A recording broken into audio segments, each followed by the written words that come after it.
and then as soon as that's on, we can get started.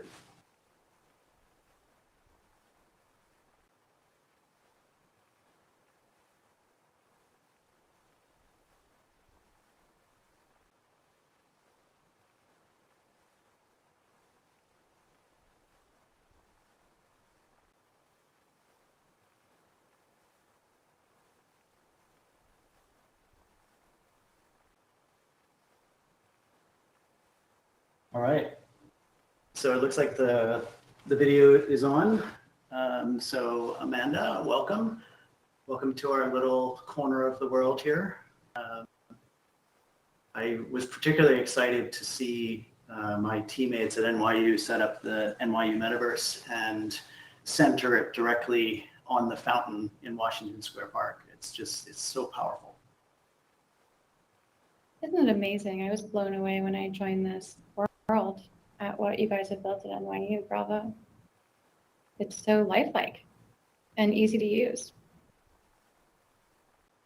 Yeah, and I think as you and I were talking about a little bit about other metaverse experiences, having this sort of quasi reality of Washington Square Park is such a powerful memory for so many people, including myself, who was a young college kid when I was hanging out in Washington Square Park the first time. So yeah, I love that. I love that connection between expectations and novelty. If something is completely new, there's no anchor. But if it's a new interpretation in a novel way of something that's existed, that's a fun juxtaposition. oh, I love that word, the anchor. All right, so let's take a stroll. We're going to head under the arch to start. Well, I'll follow you. Without bumping into people. So I won't really let you bump into someone fully. My favorite is just like, walking through people and being a ghost.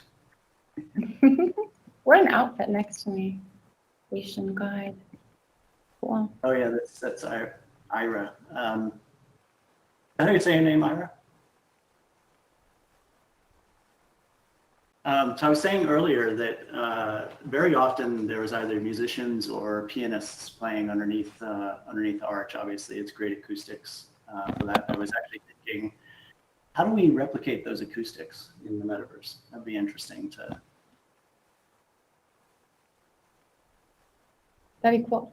Be cool to get an echo. Yeah, exactly. Totally. Well, let's head over. Let's head over this way to the art gallery.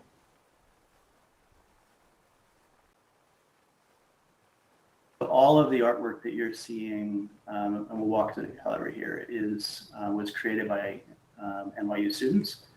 Actually, over the last semester, approximately, one of our colleagues actually had a boot camp class where they worked with NFTs and DAOs.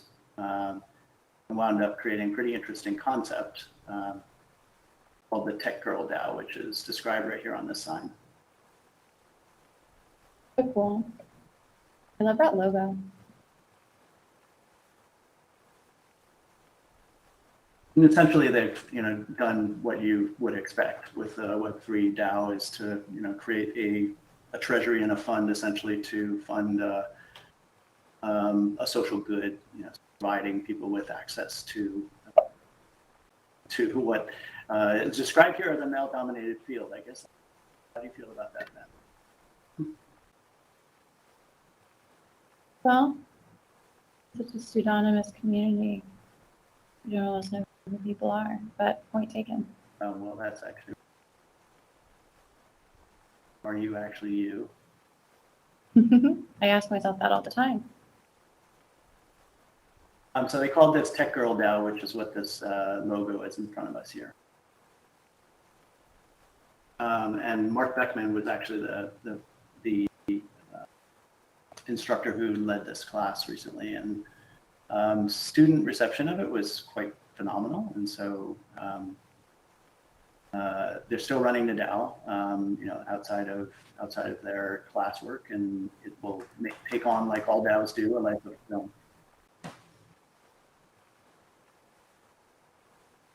So this artwork was all generated by the students, whether they were artists or not. They actually leveraged AI to generate some of the different work that you see here.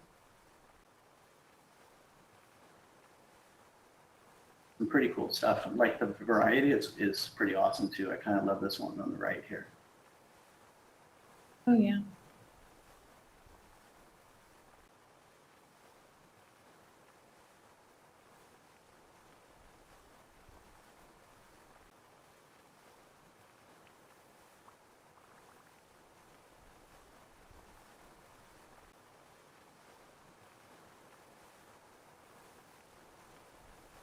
What's your opinion about this, the usage of AI in essentially enabling new creators to create even more variety in their work, without necessarily having the ability to wield a drafting pen or a paintbrush? That's a great Well, topic.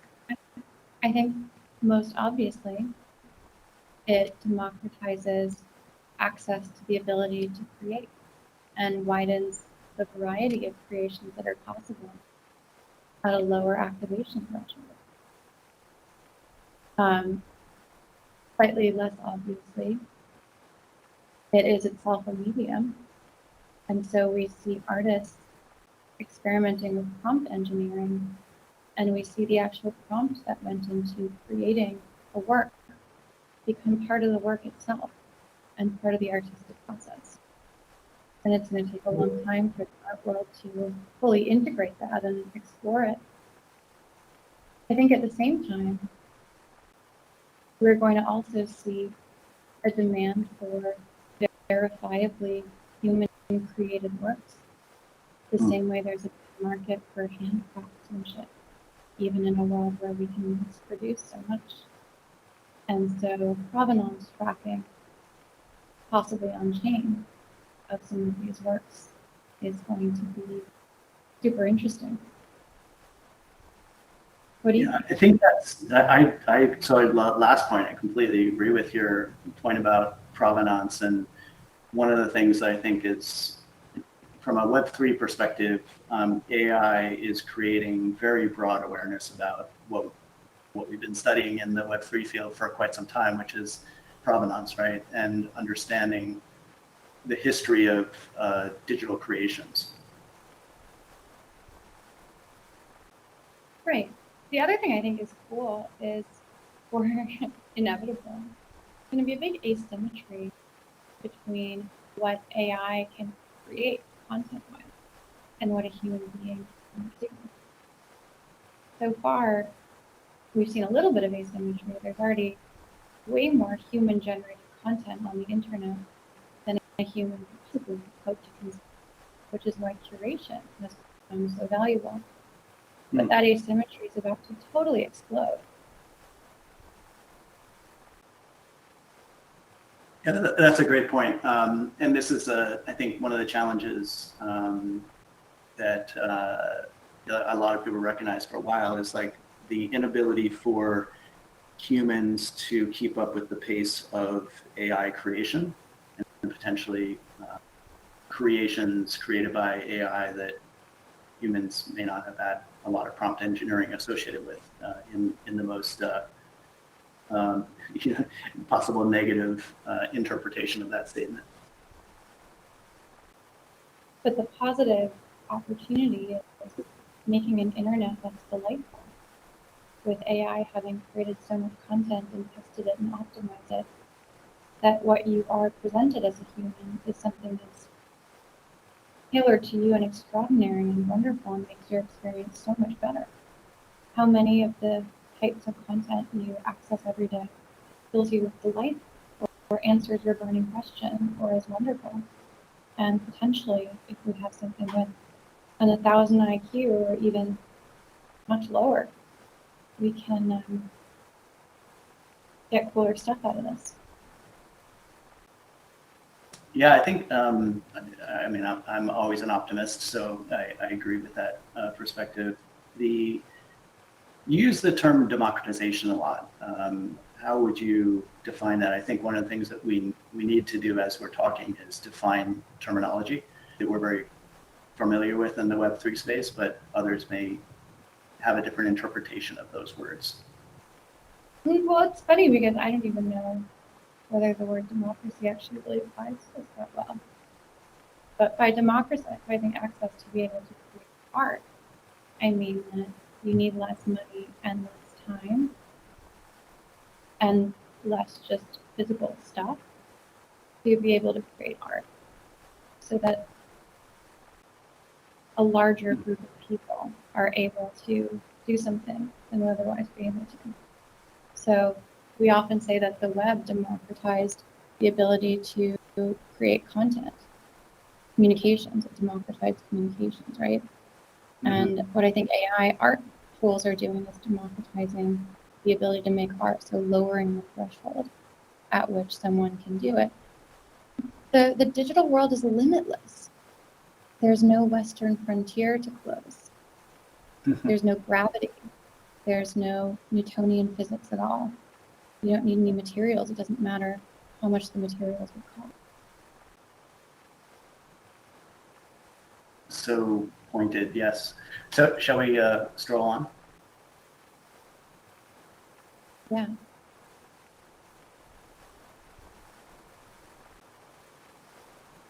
You know, it's this funny is oh, go ahead. I was going to say, just this particular section over here has a lot of the profiles of the different folks involved in the Metaverse Collaborative. There's like a podcast group. There's various different, just sort of representation of folks who have been involved or engaged either from a usage or a formation perspective. So this is like our little DAO here for the Metaverse Collaborative. Very cool. Liz, that might be actually a good thing to put on our backlogs to think about it. Yeah. Right.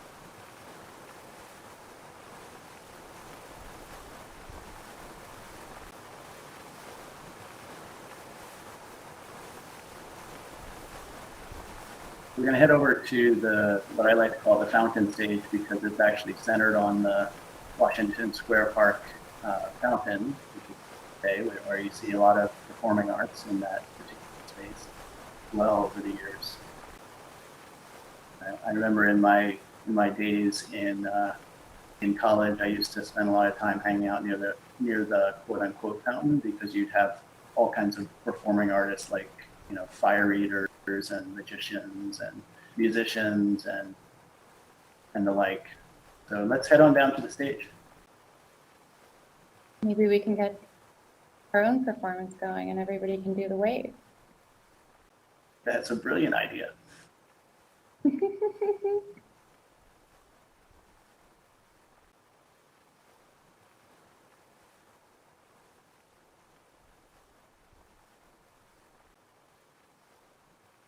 Okay, so I swapped out the background here for our nice speaker slides with avatars here. And I'll sit on the side where my avatar and speaker profile there.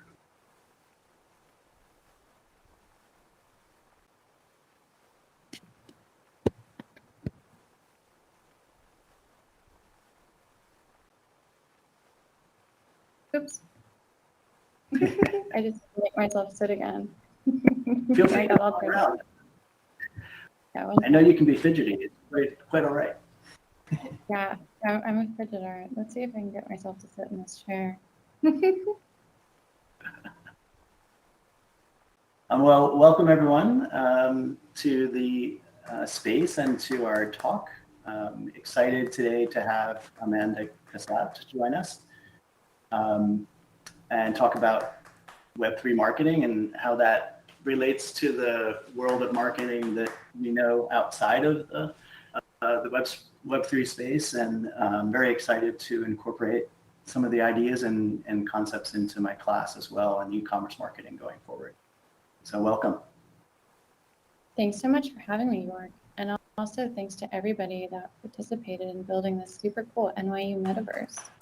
Congrats, what you've built is awesome. Thank you. Thank you, Tom. Tom did most of the work, I think. Thank you, Tom. And he puts up with all of you.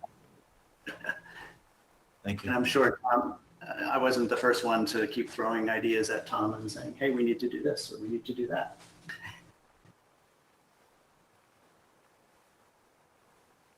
Go Tom. So Amanda, obviously, like everyone, we both did not start in the Web3 space because the Web3 space hasn't been around for that long.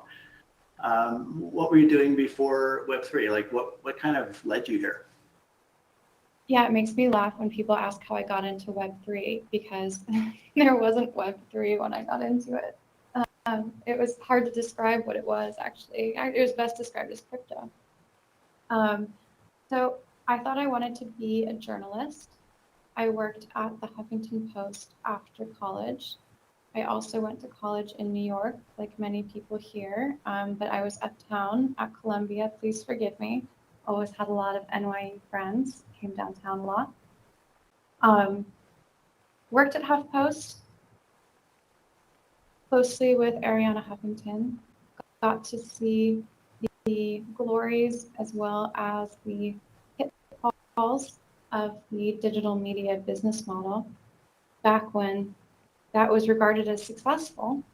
Now we've seen a lot of those issues ramify, like the fact that media companies became reliant on social for distribution.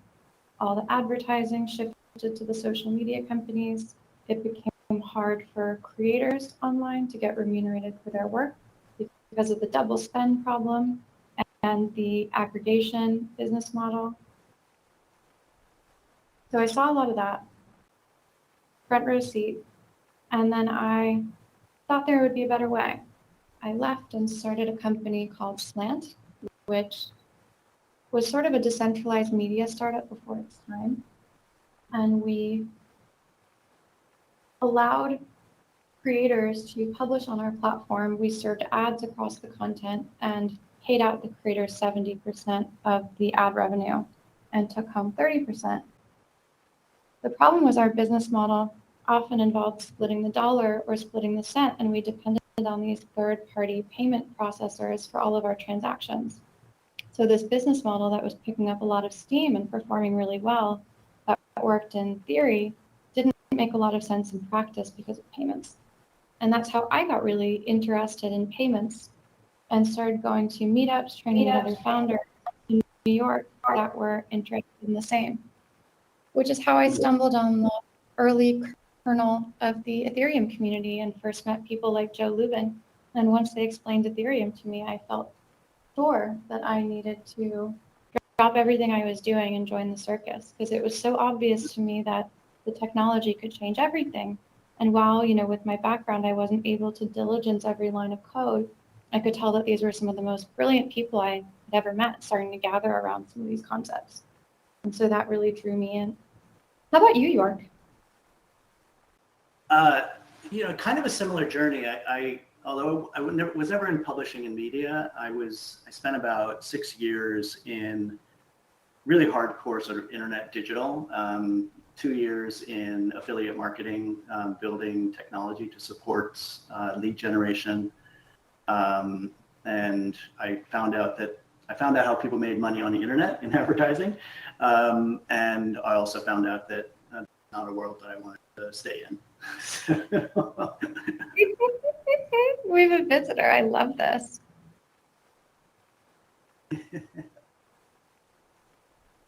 And then I spent about 4 years doing design and development work in mobile e-commerce space, and this was from 2010 to 2014. And the Aleke is very distracting.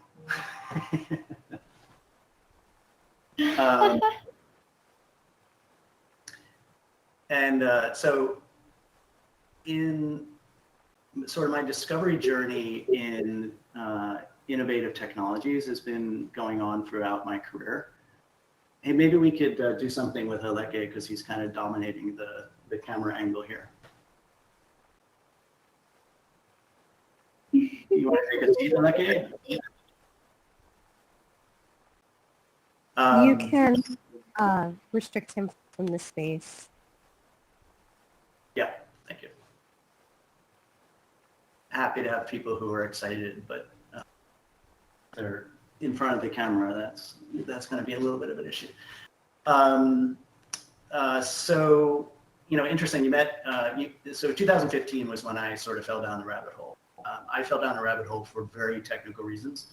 I started hearing a lot of computer science terminology that I had not heard in quite some time, and it was showing up on my social feeds, which it's quite odd to me when you start reading about Merkle trees and DAGs and different technologies like that. I had been teaching e-commerce actually at NYU for the last 10 and a half years approximately, and one of the sections in the e-commerce class has always been payments and alternative payments.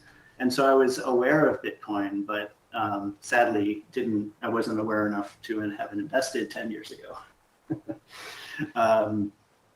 That was sort of the beginning of my journey. I spent about 6 months really going down the rabbit hole because I, like you, realized that this was a transformative technology foundation, and that it could have massive humanitarian opportunities in terms of things like humanitarian identity, even though the technology is by design pseudonymous.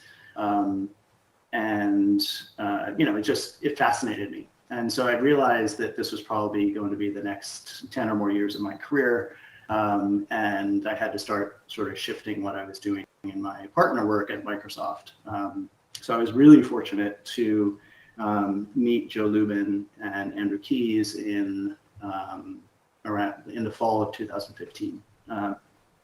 And so this is sort of a marketing storytelling opportunity.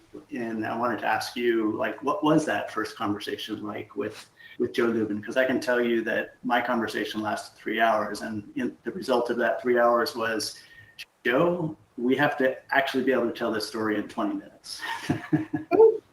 I think mine was probably pretty similar to yours, and was maybe a little later, but around the same time originally.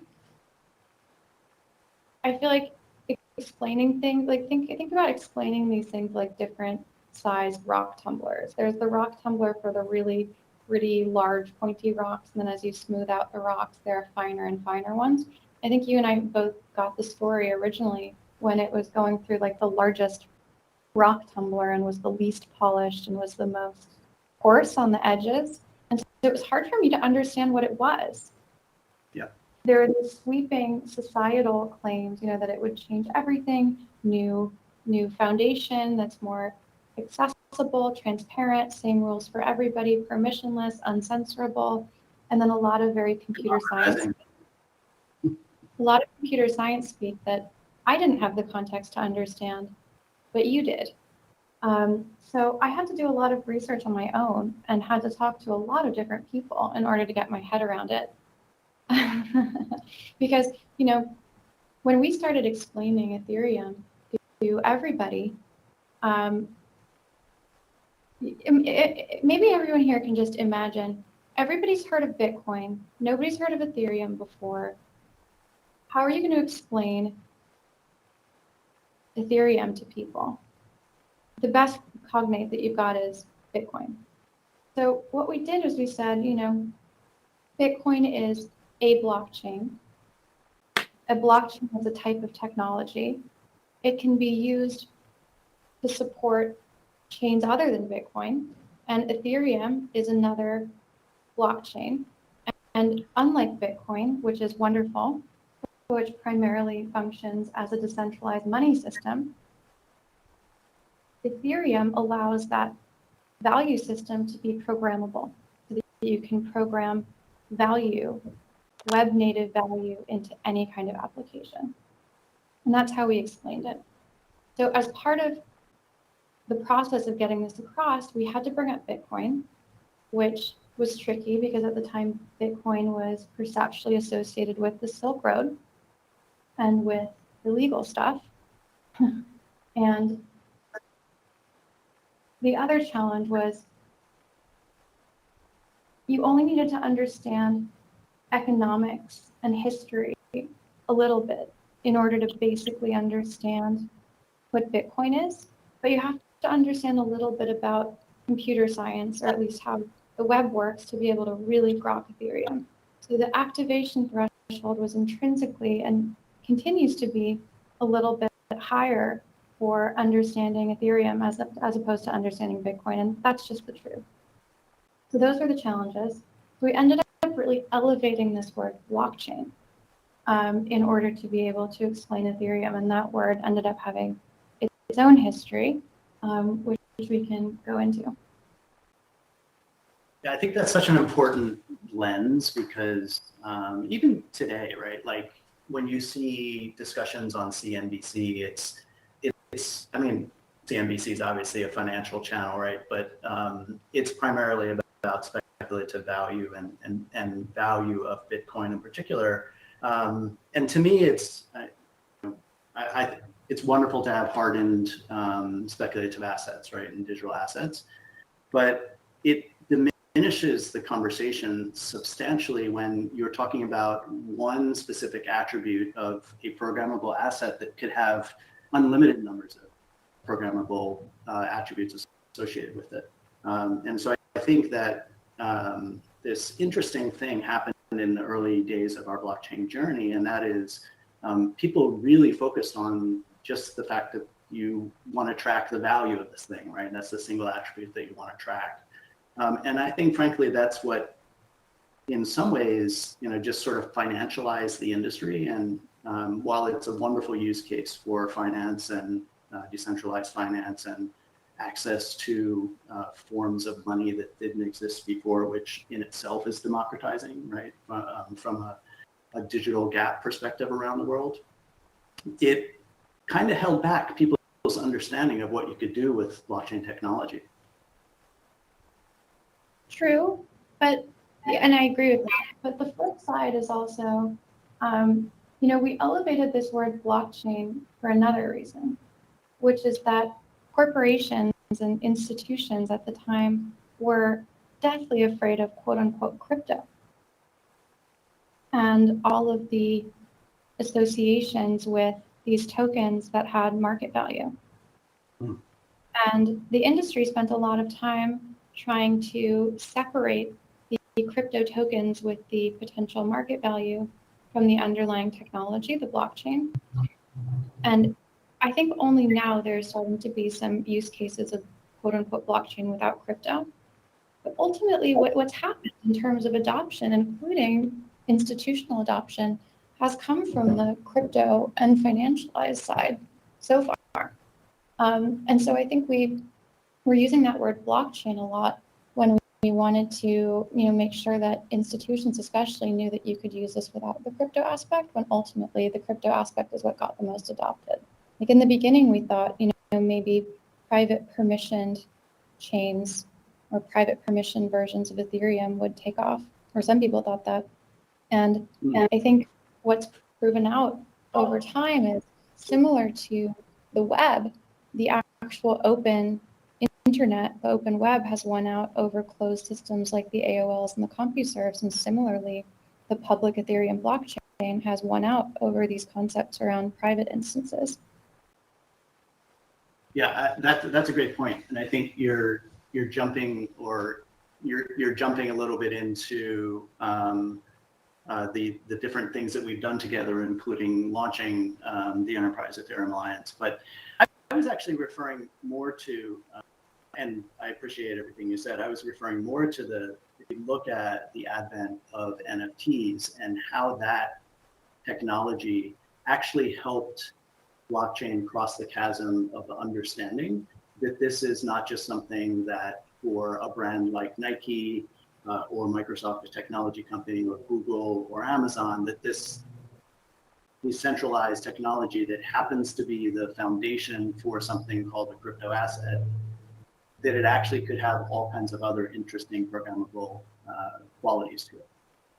And so all of a sudden, what you saw with NFTs is this transition of understanding, that, hey, this isn't just some niche financial speculative asset. This is actually digital uniqueness on a global domain. Wow, I can do a lot with that, right? In terms of clothing and things like that. Yeah, it's funny. I'm only really starting to see that now. Institutions interested in creating Web3 assets that they don't expect to float on the market or increase in value. I'm just starting to see that now that the market's down and that there's more understanding of how Web3 works. And I cover a lot of this in the book, but this bear market cycle, over the past 6 months, let's say, we've had a lot of companies coming to us looking for Web3 rewards, loyalty, membership programs. And I think that's finally a materialization of that original vision we had many years ago of companies coming in and using the public network to create something, not to try to trade it or flip it, but to be the basis of how they reach their audiences and create communities. So, we've done a lot of retroactive distributions and claimables that are free lately. We've started to be contacted by the CIO, the innovation department of a company rather than the CMO or CRO. So I think with membership, rewards, and loyalty, we're starting to finally see some of this bear fruit, because in a world of GDPR and increasing scrutiny on individual privacy, it's getting more complicated for companies to keep these giant centralized servers full of everybody's personal data. And it makes a lot more sense increasingly to start any sort of program that resembles airline miles natively on chain and start pulling people onto the blockchain to start building that history of interactions. So we're seeing a ton of that right now, actually. Yeah, and I think that this, and I actually, I frankly think that's just the timeline of enterprise understanding, right? From a right, how do you move from an idea in an innovation lab into actual realization of value in an enterprise is not measured in months, right? It's measured in years. And so I think part of that is just the reality of what does it take to innovate in an enterprise. And so, all of the early examples that we've seen in enterprises are enterprises that have really been at the tip of the envelope, right, in terms of the innovation curve. And you can see that in companies like Visa and MasterCard. You can see that in companies like Nike and Gucci and Louis Vuitton, right? Just that recognition that digital uniqueness actually provides value to a brand. And obviously in the financial side, the potential value cases that you see from different types of monetary cards and things like that. You mentioned a term, I think you said retroactive something. It was in the conversation about loyalties. What was that term you said? Yeah, retroactive distribution. And I go over this in the book. Basically, there are a lot of ways that marketers can use token distribution itself to constitute a great community around their project that's going to be ideal for the long term. So the fun thing about Web3 marketing is that you can use the substrate of Web3 itself as part of how you market and grow your project. So this idea of a retroactive distribution, well, let me just back up and talk a little bit about the history of how tokens have been sold over time. When you and I started working together, it was the beginning of the ICO craze. ICO stands for initial coin offering.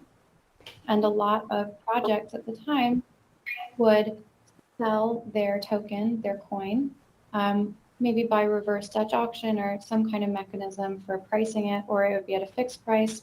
They would sell it on a website or on a third-party listing service, and there'd be this big moment where everyone bought it all at once, which kind of resembled an IPO. And also the word rhymes with IPO. And so a lot of people didn't like that, as you can imagine, the regulatory side. But, some of these tokens have succeeded and are genuine utilities that allow people to use a certain technology or platform the same way that you need a certain kind of token to use a game in a gaming arcade. And there are a lot of projects that work like that.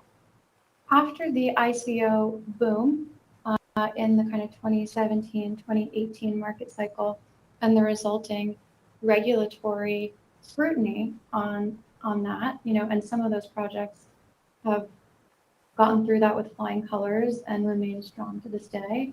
And other projects were healthily weeded out by that.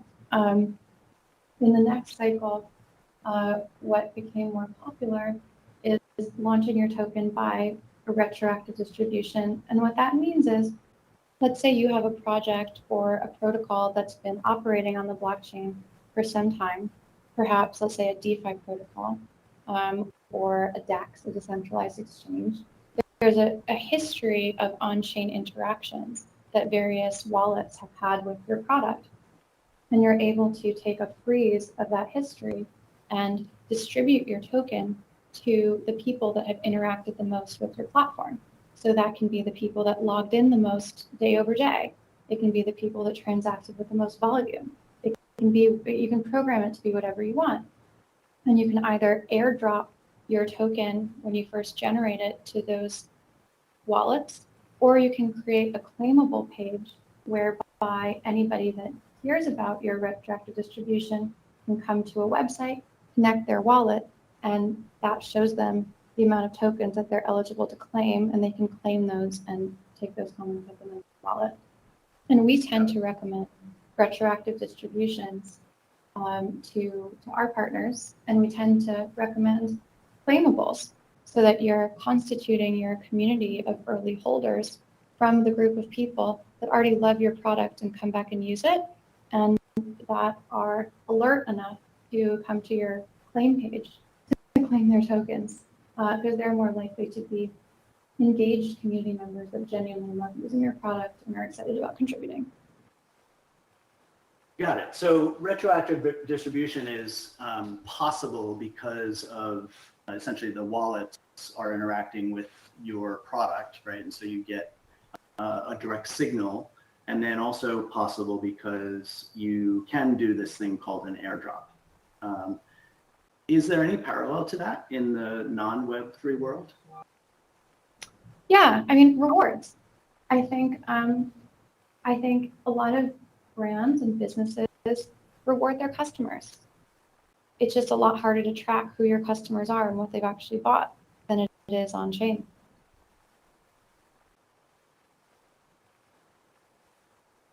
Got it. Right. Okay. And I think as I think about it, when you have someone interacting with, say, your product on the web in a Web2 world, they could be doing it in the context of either a logged in account or a guest account, right? Someone who's, quote unquote anonymous. But obviously we know that with cookies, you can track the activity of a guest account uniquely if cookies are enabled. Or at least you could in the last 10 years, and I think that's starting to change a little bit. The concept of an airdrop, though, is almost like how do you give someone to something in a distribution, in any other method. I think that is somewhat unique, right? Right. I think that's a good way to think about it in the context of Web2 marketing.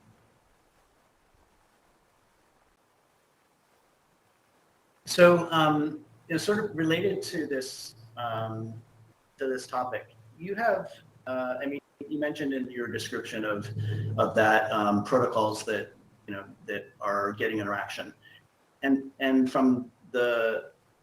I want to ask a question about your Web2 and your Web3 clients and just comparing them. But maybe before that, just tell us a little bit about your the work you're currently doing after leaving Consensus, and how you think about your business, because you're also using sort of a product incubation studio approach as well.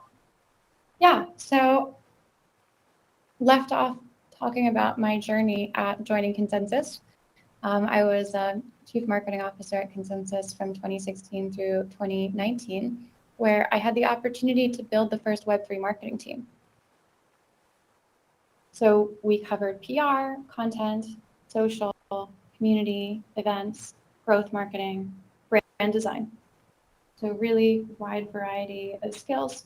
We all taught each other about Web3. We learned a lot from our colleagues at Consensus about how the technology actually works.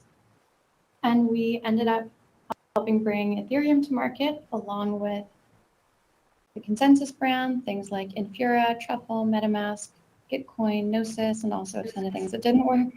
And after about 4 years, I realized there were a lot of projects outside of Consensus that were doing really cool stuff in the space. And so I wanted to help bring the best practices that we'd developed from having seen the most Web3 products launch of anybody to the next generation of layer ones, layer twos, DAOs, DeFi, NFTs, Web3 utilities, infrastructure. And so along with some of my original team members, some of us have been working together for like 8 years, we started Serotonin, which quickly became the largest Web3 marketing firm, working with a lot of the leading startups in the blockchain space. We eventually got into Web2 to Web3 business transformation and ended up working with big businesses like Sotheby's on their Web3 entries. And then we started investing in profit, building software companies. The first one was in 2021. We learned from a number of our partners, especially Sotheby's and CAA, Creative Artist Agency, the largest talent agency in the world, that people wanted to, and companies wanted to launch NFTs e-commerce style on their own owned websites, as opposed to working with one of the marketplaces. The same way that you do e-commerce on your own site, you don't want to do it on third-party platform, you want to do it on a site that you control. So we created Mojito, which is the leading API solution that allows companies, creators to sell NFTs on their own website. So that works with Sotheby's. It exclusively services the Sotheby's metaverse, in addition to CAA artists, in addition to a wide range of really top-tier companies. Then we went out a second product last year called Franklin, which is a hybrid cash and crypto tax-compliant payroll provider, so that teams in Web3 that want to pay their teammates in crypto from the treasury can do it in a tax-compliant way. And we really imagine the Franklin product is rebuilding something like JustWorks or Gusto, if you're familiar, from the ground up on the Web3 rails. Yep. So cool. I want to come back to that, but I have to first ask you about nouns and verbs, because this is one of the things that I also said to Joe Lubin and Andrew Keys when I first met them. I said, why do you need so many new nouns and verbs, right, to describe what we're doing here? And I mean, I get it now, right? I've been immersed in it for a while, but I think that's one of the things that is, sort of a barrier to entry to new people to the space. So one of the questions I'm curious about, you just went through a whole litany of company names, right? And as a marketer, I'm curious about how you come up with Serotonin, Mojito, Franklin, Infura, Gitcoin, MetaMask, right? All through the entire journey. Well, I didn't come up with the names of those teams. They came in with those names. And I think MetaMask has done a brilliant job with the Fox. I saw the MetaMask Fox on a billboard in Times Square and really felt that sense of the Ethereum world having in a sense made it. Serotonin, we just thought, what's something that everybody likes, no matter what? And the options were serotonin, dopamine, and norepinephrine.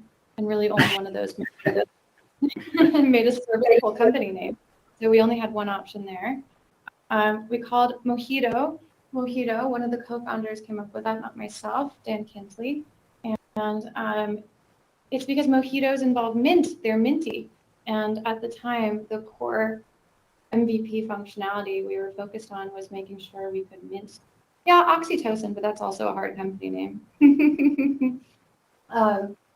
So mint mojitos. So for a while, the tagline was the sweetest way to mint. We ended up retiring that because Mojito does so much more than simply allow you to mint NFTs. We didn't want people to get confused, but that's the origin there. And then Franklin is fun because it's the only tax compliant platform for paying your team in crypto. And so we were thinking about taxes, and I was thinking about Benjamin Franklin and his statement, nothing in life is unavoidable except death and taxes. And so that was the inspiration there. And also he has all these, when it comes to managing a company's back office and treasury, he has all these pithy sayings, a penny saved is a penny earned and all that great stuff. And it was fun to make the emoji and logo for Franklin the kite, because Benjamin Franklin is credited with inventing the kite.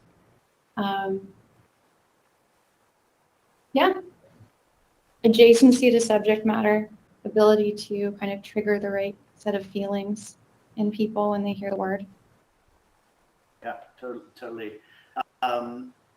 So in terms of Mojito, maybe take us through a little bit of a description here of how that enables a brand or a product company, and particularly something that I'm exploring around this metaverse experience. How would you imagine that? Let me just correct myself. The Benjamin Franklin kite connection is when he was experimenting with lightning and electricity. Yes. Right. I think kites existed for millennia. Pardon me. Yeah. End of the day. Oh, yeah. Somehow I jumped to light bulbs for sure as well. Yeah. So pardon me for that one. So now the folks from New Jersey will be claiming Thomas Edison for the light bulb. Exactly. So what Mojito does is it provides an end-to-end solution for creators or companies to start doing stuff on Web3. And it's really complicated how to do that because there are all these departments within one of these institutions that need to sign off. Finance needs to sign off, merchandising, marketing, sales. There are so many different stakeholders. Things need to be compliant. We started this with Sotheby's, which is one of the most regulated companies. There's been a lot of money laundering in the art world for a long time. So art assets are one of the most regulated asset classes. There are a lot of people that need to sign off on how a company would use Web3. You're talking to users that may be coming in with MetaMask or some kind of Web3 self-sovereign wallet. You also need to allow users to come in who don't have a wallet to create a wallet to do whatever interaction you want on the platform. And so what Mojito offers is a whole basket of solutions for how you want to, depending on what you want to do. Do you want a loyalty program? You want a membership program? You want to set up a marketplace? Whatever it is, they're the correct APIs to connect to do that. And also solutions that figure out how to turn the crypto you make into cash. Solutions to problems like merchant of record. Who's going to be the merchant of record for selling crypto assets? So we've really thought about it all, from the actual technical aspects of what happens on chain to the UX aspect of, okay, what are you going to do when you necessarily have both kinds of users, Web3 natives and non-Web3 natives, accessing your product, and then the whole variety of different departments that are going to need to sign off. We've really thought about all of it. Yeah, that's fascinating. So what I've been trying to wrap my head around is, in the context of a metaverse, what does a store look like? Or does it even need to be a store because anything that's purchasable could be purchasable? I love this, and I think that metaverse worlds are going to demand the evolution or trigger the evolution of the e-commerce experience. Because if you think about the e-commerce experience today, it's pretty flat and one-dimensional. You look at pictures of stuff and you put the stuff you want in the cart, then you check out the cart, often with like a Shopify. But in the metaverse, the ability to try something on, the ability to visualize something in a different place, all these capabilities are really magnified. And so we don't need to necessarily have this 2D e-commerce experience. We could have something else. And I don't know exactly what that's going to look like yet. It's going to be invented. But I'm really excited about it. Here's what does exist that we have done.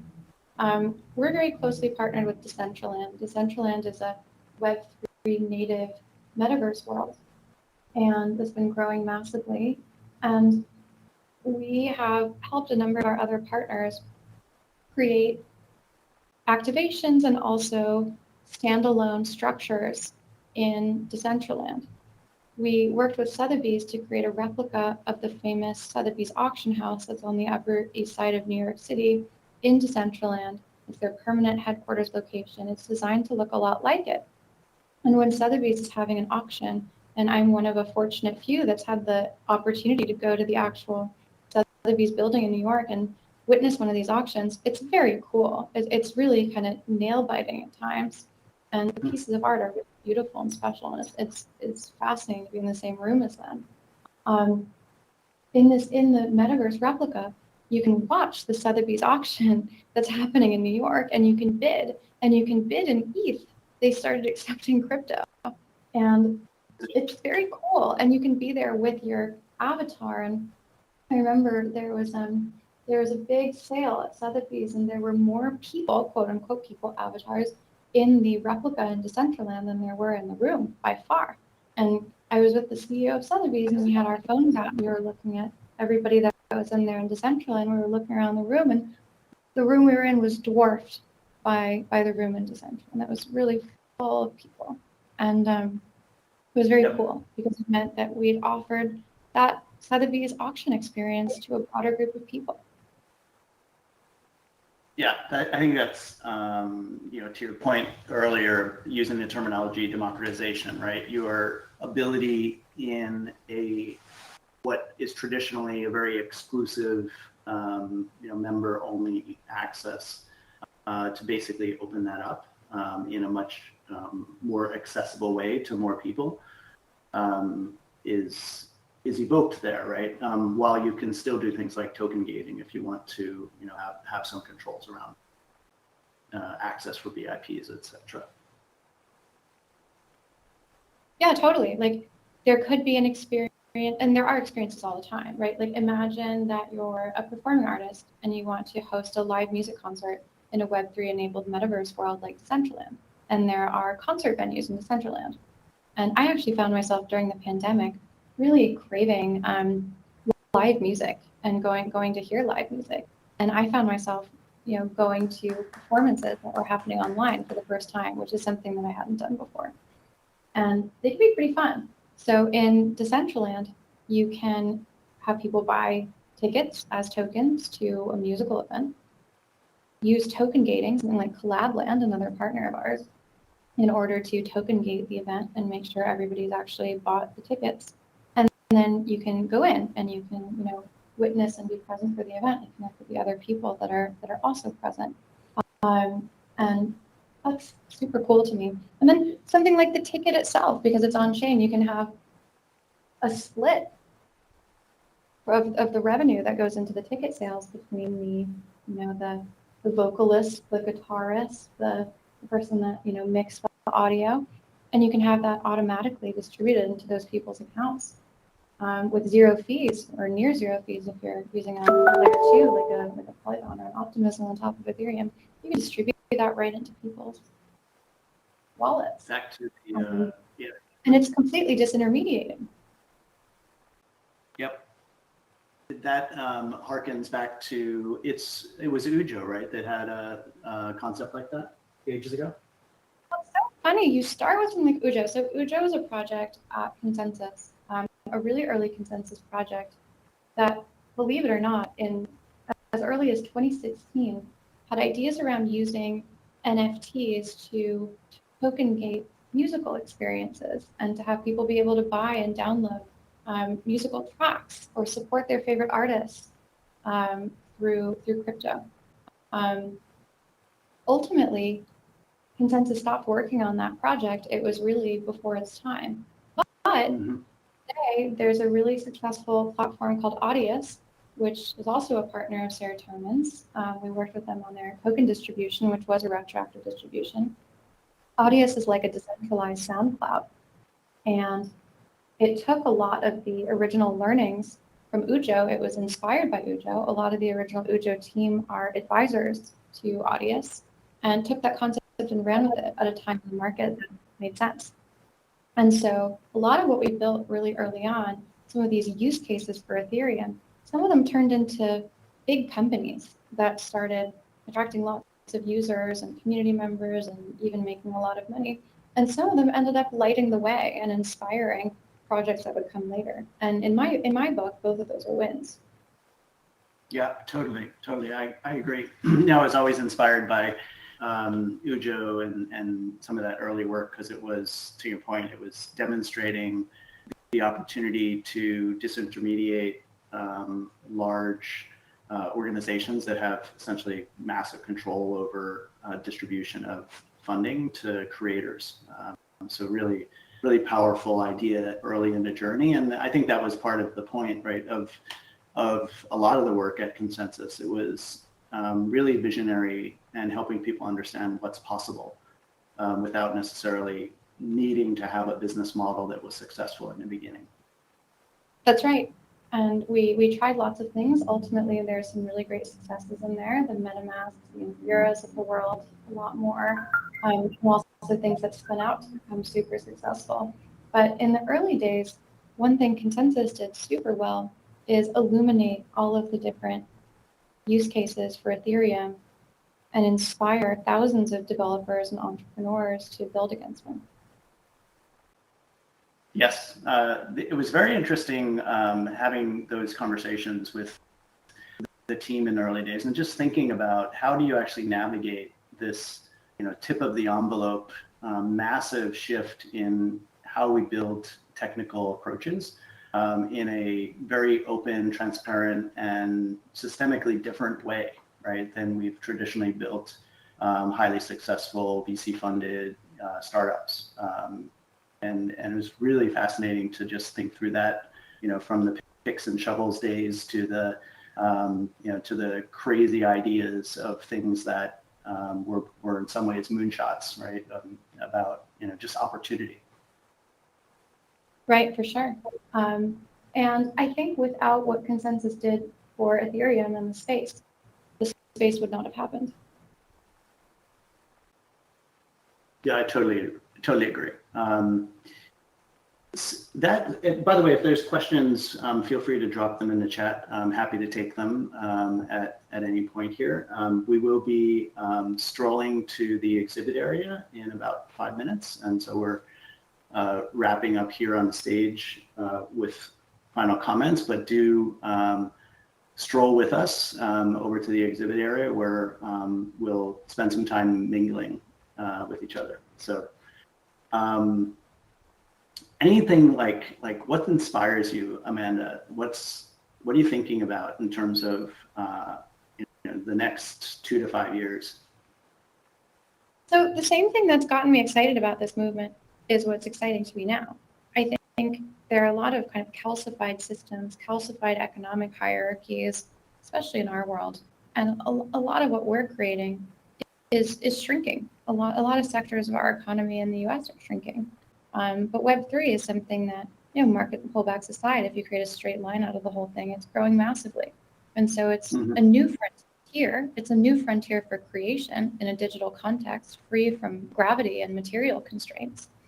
And it's an opportunity for creativity and innovation, prosperity, growth, and getting rid of the old, replacing it with something better that's permissionless, fair to all, with the same rules for everybody, uncensorable, where individuals can have root ownership of their own assets instead of centralized players who might deprive them.